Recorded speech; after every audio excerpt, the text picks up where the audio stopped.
Salut toi! Alors aujourd'hui je vais te faire une petite vidéo par rapport à la vidéo que j'avais faite précédemment, mon tuto maquillage. J'ai fait ce tuto maquillage parce que j'ai acheté récemment pas mal de maquillage. Voilà, c'était l'occasion de t'en parler justement de ces produits que j'ai achetés. Donc je vais te présenter en tout 6 produits que j'ai achetés à Sephora. Il s'agit tout d'abord du fond de teint Low Kid de chez Kat Von D. Ensuite des liquid lipstick matte de Sephora. Du pinceau que j'utilise pour appliquer le fond de teint Kat Von D, une brosse gel de chez Benefit pour les sourcils et une poudre libre.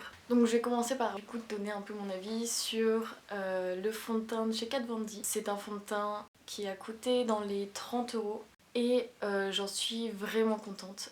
Pour moi il fait très bien le job, donc c'est un fond de teint qui a été fait à la base pour pouvoir recouvrir les tatouages. Donc autant te dire que la couvrance de ce fond de teint est top. Petit inconvénient, c'est que tellement il est couvrant, il fait en fait un effet masque direct sur la peau si t'as pas fait une hydratation préalable assez forte.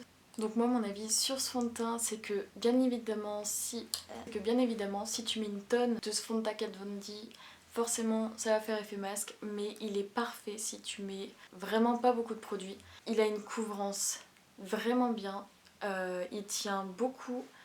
Pas de transfert ni quoi que ce soit. Vraiment, je l'ai trouvé vraiment bien. En plus, j'ai beaucoup de mal à utiliser les fonds de teint parce qu'en général, c'est soit pas ma teinte, soit ça tient pas. Moi, j'ai vraiment, voilà, j'ai surkiffé ce truc.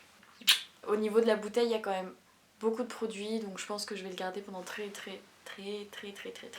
longtemps. Donc, j'ai acheté pour aller avec le fond de teint un pinceau pour, du coup, appliquer le fond de teint. Pinceau fond de teint... au fond de teint ultra liquide 83 qui est un pinceau un peu biseauté, voilà, pas du tout fluffy ou quoi que ce soit. C'est Sephora qui fait ça. Voilà, il est top, j'ai pas grand chose à dire dessus, ça étale très bien le fond de teint, ça fait pas de traces si tu sais bien l'appliquer, bref c'est un bon pinceau quoi. Ensuite pour rester dans le teint, le troisième produit que je vais te montrer c'est du coup la poudre translucide de chez Sephora. Cette poudre est vraiment bien, elle permet de fixer tout le maquillage teint pour vraiment pas cher. Je crois que c'était même, ça devait être une dizaine d'euros. Elle convient très bien.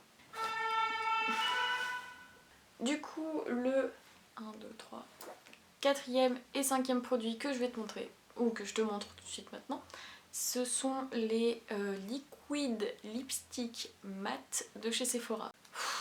Toujours plus compliqué, hein. On est obligé de faire des trucs en anglais, tout ça, c'est très stylé, mais je vais dire rouge à lèvres quoi, hein, parce que c'est des petits rouges à lèvres qui se présentent un peu sous forme de gloss, mais qui font en fait un effet du coup mat sur les lèvres. Et donc j'ai pris les teintes 27 et 24. Donc mon avis là-dessus c'est que ces petits rouges à lèvres sont dits sans transfert. C'est absolument pas du tout le cas.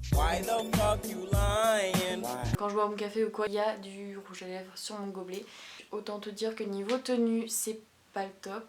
Moi quand je les porte, je les prends toujours avec moi pour pouvoir faire une retouche dans la journée parce que sinon voilà, je ressemble à que dalle. C'est vrai que les couleurs sont top, mais niveau qualité de rouge à lèvres, on a vu bien mieux. Et enfin, je vais te présenter un petit produit de chez Benefit, donc qui est le Gimme Brow, donc qui est tout simplement en fait une petite brosse avec de la teinture dessus, enfin je sais pas comment appeler ça, bref de la matière colorée quoi, pour te brosser les sourcils. Donc ça te brosse les sourcils, ça te les colore un peu, ça permet de cacher en fait les trous que tu peux avoir dans le sourcil.